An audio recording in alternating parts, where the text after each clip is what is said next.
पंजाब सरकार ने पंजाब लघु उद्योग और निर्यात निगम के तहत आने वाले औद्योगिक प्लांटों की क्लबिंग और डी क्लबिंग को लेकर एक नई व्यापक नीति को मंजूरी दी है। इस फैसले का उद्देश्य भूमि के बेहतर उपयोग को सुनिश्चित करना और उद्योगपतियों की लंबे समय से चली आ रही मांगों को एक पारदर्शी और व्यवस्थित तरीके से हल करना है। पंजाब भवन में एक प्रेस कॉन्फ्रेंस के दौरान उद्योग और पूंजी प्रोत्साहन मंत्री तरुणप्रीत सिंह सौंद ने बताया कि यह नीति PSIEC के अधीन सभी औद्योगिक क्षेत्रों में लागू होगी।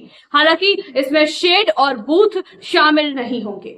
नई नीति के तहत 2 या अधिक प्लॉटों को मिलाने या एक प्लांट को विभाजित करने के लिए उन सभी प्लॉटों की मालिकी एक जैसी होनी चाहिए और आवेदन की तिथि तक सभी लंबित भुगतान किए जा चुके हों।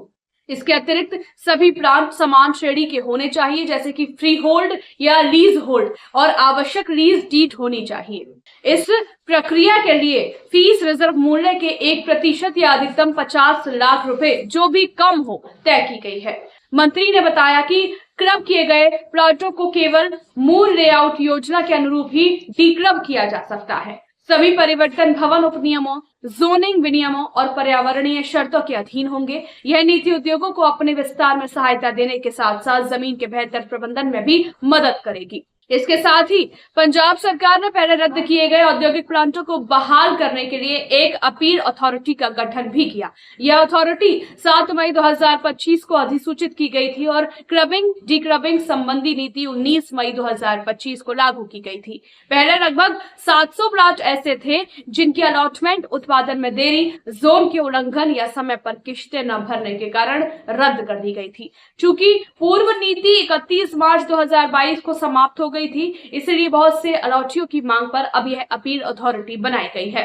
इस अथॉरिटी के माध्यम से प्लांट धारक PSIEC के फैसलों के विरुद्ध 30 सितंबर 2025 तक अपील कर सकते हैं या भविष्य में अलॉटमेंट रद्द होने की स्थिति में 6 महीने के भीतर अपनी अपील दायर कर सकेंगे। इस पहल का उद्देश्य पारदर्शिता बनाए रखना, न्यायपूर्ण निर्णय लेना और औद्योगिक इकाइयों को दोबारा स्थापित होने में सहायता प्रदान करना है।